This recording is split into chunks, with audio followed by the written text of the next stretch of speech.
Hello दोस्तों, welcome back for more video of toppers academy. और आज हम स्टार्ट करने वाले हैं आपका करंट इलेक्ट्रिसिटी चैप्टर। मेरे ख्याल से हमारा फिजिक्स का ये पहला चैप्टर स्टार्ट होने वाला है, जो कि मैं 9th चैप्टर इसलिए चूज़ कर रहा हूँ कि ये 9th चैप्टर जो है काफ़ी इजी है। और इसमें जो भी स्टूडेंट्स, ऐसे स्टूडेंट्स हमारे हैं जिनको फिजिक्स से थोड़ा सा डर लगता है, ठीक, बहुत सारे स्टूडेंट्स हैं जिनके लिए फिजिक्स बहुत हार्ड रहता है, ठीक है। यहाँ पर शर्माने की बात है नहीं, हो सकता है कि ये तो आपने ध्यान नहीं दिया हो या तो फिर आपने अच्छे से पढ़ा ना हो, ठीक है। लेकिन अब बारी आ चुकी है, आप अच्छे से पढ़ेंगे और आपको फिजिक्स पूरी तरह से समझेगा, ओके।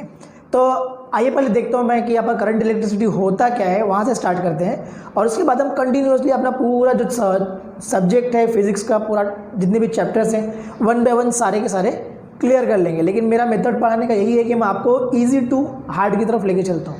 यानी कि सबसे पहले हम जो इजी चैप्टर्स है, जो आपको ज़्यादा अच्छा समझते हैं, जिनको समझने के बाद आपका कॉन्फिडेंस थोड़ा बूस्ट हो सकता है, वो चैप्टर्स हम पहले लेंगे। उसके बाद आगे के चैप्टर्स तो अपने आप आ जाएंगे। एक बार कॉन्फिडेंस बना ना कि हाँ मैं कॉन्फिडेंट हूँ, फिजिक्स मुझे आता है करके, तो बाकी चैप्टर सब कुछ हार्ड और ईजी नहीं होता है। बट क्या होता है, थोड़ा सा वो लर्निंग एंड टीचिंग के लिए कुछ थोड़े से ईजी जाते हैं। तो ये अगर आपको समझ में आ गया, दैट मीन्स अगर आपको ये करंट इलेक्ट्रिसिटी चैप्टर समझता है, इसके आगे के 3 चैप्टर और समझ जाएंगे। उसमें आपके करंट इलेक्ट्रिसिटी के बाद इलेक्ट्रोमैग्नेटिक इंडक्शन है, एसी सर्किट है, ये सारे जो भी चैप्टर्स हैं ये इसके ऊपर ही रहेंगे। मैग्नेटिक मटेरियल है, ठीक है। तो अगर आप करंट इलेक्ट्रिसिटी समझ जाते हो अभी, तो आगे के मैग्नेटिक मटेरियल और उसके बाद इलेक्ट्रोमैग्नेटिक इंडक्शन, एसी सर्किट, ये सारी चीज़ें समझने में कुछ भी प्रॉब्लम नहीं आने वाली है। यानी एक चैप्टर अच्छे से पढ़ लो, 4 चैप्टर समझने में कोई प्रॉब्लम नहीं होगा।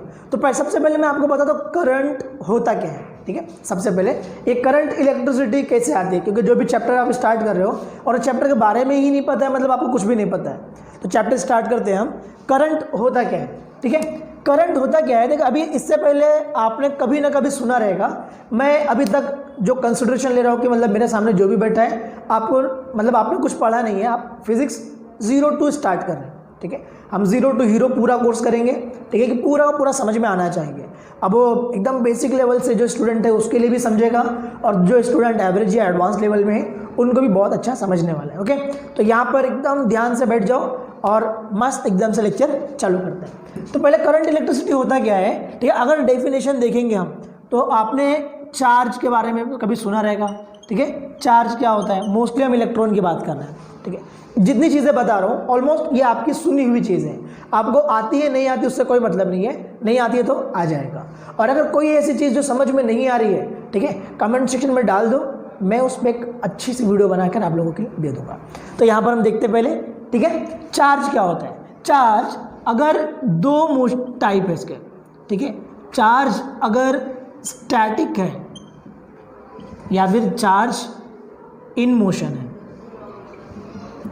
ठीक है। चार्ज इन स्टैटिक है तो ये हो गया इलेक्ट्रोस्टैटिक। डेफिनेशन क्या इलेक्ट्रोस्टैटिक की, the study of charge at rest is known as electrostatic. Simple सा डेफिनेशन है यार, the study of charge at rest is known as electrostatic. अब यहाँ पर चार्ज मोशन में है, तो ये मोशन कैसा हो सकता है, 2 टाइप का हो सकता है। एक हो सकता है कांस्टेंट वेलोसिटी और एक हो सकता है एक्सेलरेटेड, या फिर आप इसको क्या बोल सकते हो, वेरिएबल वेलोसिटी, ठीक है।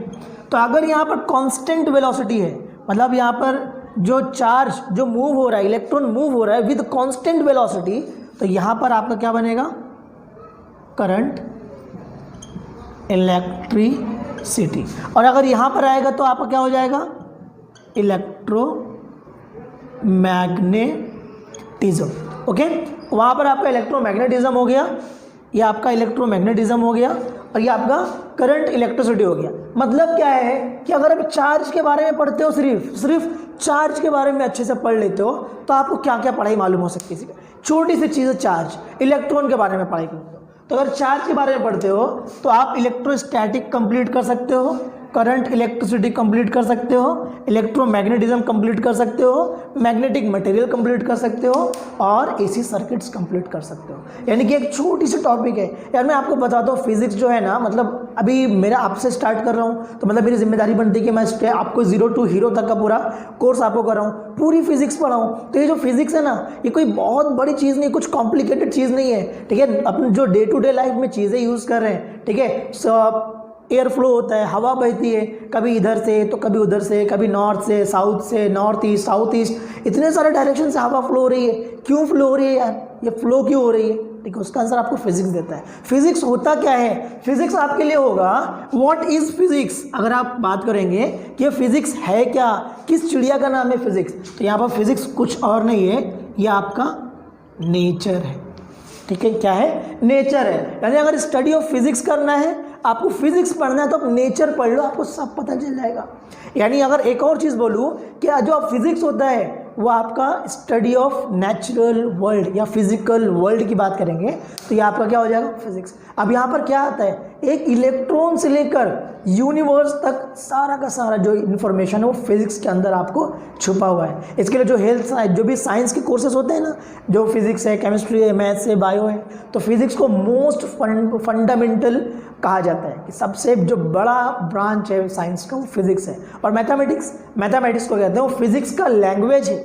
यानी अगर मैं एक स्टेटमेंट बोलूँगा तो उस स्टेटमेंट को प्रूव करने के लिए मुझे मैथ्स चाहिए, ठीक है। मैथ्स के थ्रू ही हम एक्यूरेट हो सकते हैं। तो अगर आपको फिजिक्स पढ़ना है तो मैथ्स अगर थोड़ा बहुत भी आता है तो बहुत अच्छी बात है, मैथ्स आता है तो फिजिक्स आ जाएगा, फिजिक्स आता है तो मैथ्स आ जाएगा। और दोनों भी नहीं आते तो क्या करने का, तो फिर लेक्चर देखने का सब आ जाएगा, ठीक है।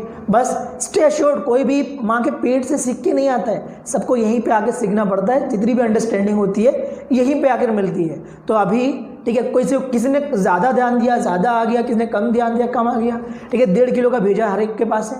यहाँ पर ब्रेन जो है, ठीक है, कितना कैपेसिटी, आप लोग बायो के लोग हैं, बहुत सारे लोग बायो के होंगे, तो उन लोगों को पता है कितना 1300 और 1300 से 1400 ग्राम के आसपास रहेगा आपका ब्रेन का जो वज़न है। तो उतना तो सबके पास होता है ना, कोई ज़्यादा कम लेके तो पैदा हुआ नहीं है, एवरेज उतना ही है, मतलब हर एक यूज़ भी कर सकते हैं। चलो ठीक है, इंटेलिजेंस बात अलग है, थोड़ा सा सर्कस गायरस का कुछ तो मैटर होता है, इसके इंटेलिजेंस डिपेंड करता है। लेकिन हमें क्या करना है, छोटी सी चीज़ पढ़ना है, कॉन्सेप्ट है फिजिक्स। आपको जब 11th 12th पढ़ोगे ना, ये 11th एंड 12th अगर आप कर लेते हो, इसका मतलब है आपने जितने भी फिजिक्स है दुनिया में सारा फिजिक्स पढ़ लिया है ऊपर से, ठीक है।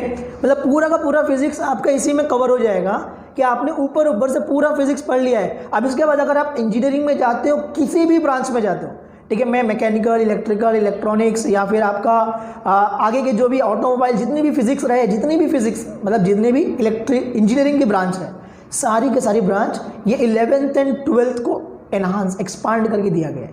मतलब यहाँ पर फिजिक्स आपको समझा, मतलब सब कुछ समझा, यहाँ पर नहीं समझा, बात मेहनत करनी पड़ेगी, ये नहीं कि नहीं समझा, आगे मेहनत ज़्यादा करनी पड़ेगी। तो ये समझ लो ना, ये 11th 12th समझ लो यार, आगे इंजीनियरिंग जिसको करने का उसके लिए तो हलवा हो जाएगा एकदम से, कुछ भी नहीं रखा है उसमें, बस एक बार पढ़ाई स्टार्ट करो, सबका सब अपने आप आ जाएगा। तो हम यहाँ पर क्या करने वाले हैं, जितनी भी फिजिक्स है उसकी जितनी भी सुपरफिशियल नॉलेज है, पूरे फिजिक्स सबके सब आपको बढ़ा दिया जाएगा। आपको पढ़ाया क्या नहीं जा रहा, मतलब मैं आपको इंजीनियरिंग में जाओगे तो एक चैप्टर बुक मिलेगा थर्मोडायनेमिक्स, एक बुक है पूरी वो थर्मोडायनेमिक्स की, यहाँ पर आपको एक चैप्टर है थर्मोडायनेमिक्स पार्ट 1, थर्मोडायनेमिक्स पार्ट 2, दो अलग अलग बुक्स हैं, ठीक है। अगर अभी करंट इलेक्ट्रिसिटी चैप्टर पढ़े हो, किरचॉफ्स के लॉज, वहाँ पर पूरा चैप्टर मिलेगा तुम्हारे को उसमें। तो यहाँ पर क्या है, यहाँ पर आप जो पढ़ रहे हो ना, जो एक एक चैप्टर एक एक यूनिट पढ़ रहे हो, आगे जाके उसी को और एक्सपांड कर दिया जाएगा और इलेबोरेट कर दिया जाएगा और फिर आपको वही स्टडी करनी पड़ेगी। तो ज़्यादा आगे जाके ज़्यादा मेहनत करने से अच्छा है अभी कर लो ना, अभी कर लो, आपका फाउंडेशन मजबूत रहेगा, बाद में तो फिर चलने दो, जितना भी बन रहा है बनने दो, है ना। तो हमें क्या करना है अभी, ठीक है, जो भी ये कोर्स में स्टार्ट हो रहा है, जो भी हम यहाँ पर फिजिक्स का कोर्स स्टार्ट कर रहे हैं, इसमें A to Z जितने भी कॉन्सेप्ट हैं सारे के सारे हम यहाँ पर देखेंगे, प्लस जो भी न्यूमेरिकल्स आते हैं न्यूमेरिकल्स भी देखेंगे। मेरी फर्स्ट प्रायोरिटी आपकी बोर्ड एग्जामिनेशन के लिए रहेगी, तो जो रिड्यूस सिलेबस है पहले उसको ख़त्म किया जाएगा, उसके बाद क्या करेंगे, जो सिलेबस ओमिटेड है उसको भी डाल दिया जाएगा। तो यहाँ पर आपको क्या करना है, आपको स्टार्ट टू एंड, मतलब अभी अगर आप चैनल पे फर्स्ट टाइम विजिट किया है आपने, तो आपको क्या करना है, चैनल पे बन जाना है, ठीक है, आप साथ में हो जाओ। उसके बाद हर एक कॉन्सेप्ट, हर एक चैप्टर, हर एक यूनिट 1 by 1 ऐसे पढ़ेंगे ना कि बस पढ़ते रह जाएंगे, ठीक है। इंटरेस्ट आना चाहिए, थोड़ा सा इंटरेस्ट ले लो, ठीक है, या तो फिर आ जाएगा अगर वीडियोस देखोगे तो लगातार, थोड़ा सा इंटरेस्ट भी आया ना तो हो गया फिजिक्स, ठीक है। फिजिक्स कुछ टफ वफ नहीं है, ठीक है। बहुत बच्चे बोलते हैं कि यार फिजिक्स बहुत टफ है, बहुत टफ है, पढ़ो तो एटलीस्ट पढ़ो तो। जो क्रिकेट खेलना नहीं जानता है उसको बोलेंगे जा भाई तू बैटिंग कर, उसको आएगी क्या बैटिंग करनी, बॉलिंग करनी, ठीक है। जिसको कार की ड्राइविंग नहीं आती है उसके हाथ में स्टीयरिंग दे दिए, बोले जा ड्राइविंग कर ले। जिसको बाइक चलाने नहीं आती उसके हैंडल उसके हाथ में दे दे, बोले चला दे, चला पाएगा क्या यार। जब सीखोगे तो ही कर पाओगे, नहीं सीखोगे तो कौन कर सकता है, कोई भी नहीं कर सकता है, ठीक है। इवन आप स्विमिंग कर रहे हो फिजिक्स पे बेस है, आपकी शिप्स चल रही हैं फिजिक्स पे बेस है, एरोप्लेन, रॉकेट, यहाँ तक कि जो मून का चलना, लहरों का उठना, रेनबोज का बनना, ये सारी चीज़ें आपको फिजिक्स में मिलेंगी। गाड़ियाँ रोल कर रही हैं, ट्रेन चल रही है, बस चल रही है, ठीक है। ट्रैफिक सिग्नल है, दूर से दिख रहा है हमको, आ रहे वहाँ रेड लाइट आ गई, ग्रीन लाइट आ गई, भगाओ गाड़ी को, ऑरेंज आए रुक के चलने का है। ये सारी चीज़ें कहाँ से आने वाली है, फिजिक्स से ही आने वाली है, ठीक है। गाड़ी का आप क्या करते हो, एक्सेलेटर देते हो, ले गाड़ी चलती एकदम से सुम करके निकल जाती है, तो ये क्या है, ये एक्सेलेटर देना, एक्सेलेटर कैसे हो रहा है, उसके ऊपर एनालॉग आ रहा है, डिजिटल आ रहा है, जो स्पीड दिखा रही है वो कैसे दिखा रही है, ये सारी चीज़ें आपको फिजिक्स से ही मिलेंगी। तो क्या करना है यार, अपने आसपास के नेचर की स्टडी करो, एग्जाम के लिए पढ़ाई मत करो, ठीक है। मेरा एक छोटा सा एडवाइस है, जितने भी स्टूडेंट्स अगर देख रहे हैं तो एग्जाम के लिए पढ़ाई मत करो, पढ़ाई करो सीखने के लिए। अगर आप सीखते हो तो एग्जाम तो बाय प्रोडक्ट में आ जाएगा, ठीक है। आपको नॉलेज आ गया, आपको चीज़ें मालूम पड़ गई, तो एग्जाम क्या है, एग्जाम तो फिर वो साइड प्रोडक्ट है ना, कि चलने दो यार, अपने को आता है एग्जाम देने में क्या जाएगा। और जब नहीं आता तो क्या करते हैं, उसी चीज़ को रटते हैं, बैठ के रटते भाई एग्जाम में बैठते हैं, स्टार्ट का एक वर्ड गायब हुआ, पूरा आंसर गायब हो गया। तो ये सारी चीज़ें हमारी ज़िंदगी में नहीं आनी चाहिए। हम क्या करते हैं, फिजिक्स को स्टार्ट करते हैं, ठीक है। एक छोटा सा चैप्टर हमने स्टार्ट करने की कोशिश की यहाँ पर, ठीक है। करंट इलेक्ट्रिसिटी, चार्ज से होता है, चार्ज से आपको क्या होता है, और इलेक्ट्रोकेमिस्ट्री होता है, ठीक है। केमिस्ट्री में इलेक्ट्रोकेमिस्ट्री होता है, और यहाँ पर आपका क्या मिलता है, इलेक्ट्रोस्टैटिक होता है, ठीक है। उसके बाद अगर वो स्टैटिक है, रुके हुए चार्ज के बारे में स्टडी करोगे, electrostatic, charge in dynamic motion में है, तो क्या हो जाएगा, अगर वो एक कांस्टेंट स्पीड से चल रहा है, कांस्टेंट वेलोसिटी है, तो उसे हम बोलेंगे करंट इलेक्ट्रिसिटी। नहीं है, वेरिएबल वेलोसिटी है, एक्सेलरेटेड मोशन है, इलेक्ट्रोमैग्नेटिज्म, ठीक है। अब इलेक्ट्रोमैग्नेटिज्म ही एक ऐसा रीज़न है जिसकी वजह से मोटर वगैरह काम करते हैं, जनरेटर वगैरह काम करते हैं। ये सारी चीज़ें हम जानेंगे, समझेंगे और फिर उसके ऊपर एक्ट करेंगे, ठीक है। यहाँ रटने वाला काम नहीं है, समझो, हर एक कॉन्सेप्ट को समझो। नहीं समझ में आ रहा है मुझे बताओ, नहीं समझ में आ रहा है मुझे बताओ, फिर वीडियो बनाएंगे, फिर समझाएंगे, जब तक नहीं समझेगा तब तक समझाएंगे, ओके। तो अभी तो इस चैप्टर को मैं स्टार्ट करता हूँ, इसी के नेक्स्ट इमीडिएट वीडियो में, ये वीडियो की लेंथ थोड़ी ज़्यादा हो जाएगी, तो यहीं से हम नेक्स्ट वीडियो में स्टार्ट करते हैं, जिसमें सिंपली करंट इलेक्ट्रिसिटी के बारे में जानेंगे। वो तो फिजिक्स का इंट्रोडक्शन हो गया, अभी हम करंट इलेक्ट्रिसिटी के बारे में पढ़ते हैं, करंट इलेक्ट्रिसिटी होता क्या है।